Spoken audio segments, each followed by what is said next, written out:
जी नीचे कर लो, नीचे कर लो। 1400 करोड़ तो केवल कोयले में नुकसान हुआ है। पीडब्ल्यूडी पीएचई पे बड़े सवाल उठाए हैं, आपको अब क्या कहना है? देखिए, कैग की जो रिपोर्ट है वास्तविकता में हैरान कर देने वाली ये रिपोर्ट है। कॉम्प्ट्रोलर एंड ऑडिटर जनरल ने जो टिप्पणियां करी हैं, पूरे मध्य प्रदेश शासन को, फाइनेंस विभाग को कटघरे में खड़े करने वाली रिपोर्ट है। अगर अभी भी आंखें नहीं खुल रही हैं तो फिर कब खुलेंगी ये मुझे नहीं पता।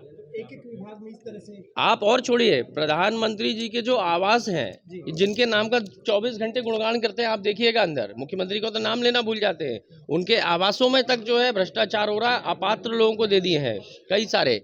तो जो हमारा पुराना बजट है वो लैप्स हो जाता है जितना लेके, कोई फाइनेंशियल प्लानिंग नहीं है मध्य प्रदेश की, सिर्फ कर्ज लादा जा रहा है। एक एक व्यक्ति के ऊपर रोज कर्ज ले लेके लाद देते हैं, कोई प्लानिंग नहीं है। माननीय वित्त मंत्री जी की कोई प्लानिंग नहीं है सरकार की। पीएचई और पीडब्ल्यूडी में सड़कों के लिए जिस सड़कों का यहाँ वोट लिया जा रहा है वो इतनी खराब सड़कें हैं और ये साबित हो गई है इस मामले में। क्या पीएचई में जो पीएचई और पीडब्ल्यूडी में जो निर्माण कार्य होते हैं सड़कों के लिए, जहाँ से राशि गुणवत्तापूर्वक कार्य इसलिए नहीं है क्योंकि निरंतर दबाव अधिकारियों पे होता है, कमीशन खोरी करके सरकार को पहुंचाने का टारगेट है। यदि टारगेट पूरा नहीं होता है तो योग्यता नहीं देखी जाती, उस अधिकारी को तुरंत हटा दिया जाता है। जैसे आपने कल भी देखा, हारदा में हादसा हुआ, अभी आपने देखा, इस पे कल हमने चर्चा करी। परिवहन का एक हादसा हुआ गुना में, तो आपने देखा जहाँ जहाँ आपदा हुई, इन आपदाओं में सरकार ने अवसर ढूंढने का काम किया।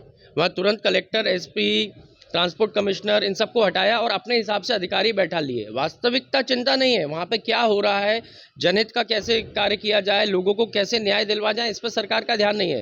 ट्रांसफर पोस्टिंग का काम हो रहा है आपदा की आड़ में। आज बजट पर क्या आपकी तैयारी है? आप रहेंगे वहाँ पे, हम लोग जो तैयारी है उसको आप वहीं सुनेंगे। मुद्दों पर नजर रहेगी, क्या पॉइंट रहेंगे, क्या यही पॉइंट रहेंगे कि इनकी कोई, देखिए, बजट लाने के लिए एक फाइनेंशियल प्लानिंग होनी चाहिए।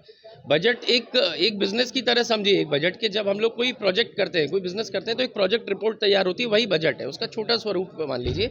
तो हमका एक चीज़ मैं ज़रूर सरकार से पूछना चाहूँगा कि हम उधारी लेने का तो प्लान बहुत अच्छा है, उसका रीपेमेंट का कोई प्लान है क्या आपके पास? और यदि है तो कृपया हमें, आपको, सबको अवगत भी कराइएगा।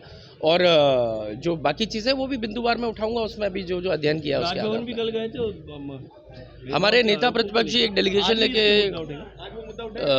राजभवन गए थे। निश्चित ही वो तो विधायकों के साथ भेदभाव हो रहा है कि जहां पर कांग्रेस के विधायक हैं वहां पर उनसे प्रस्ताव लेकर के काम नहीं हो रहे हैं, और जहां बीजेपी के विधायक हैं वहां पर उनके प्रस्तावों के अनुसार कार्य हो रहे हैं। तो मैं समझता हूं ऐसा नहीं होना चाहिए।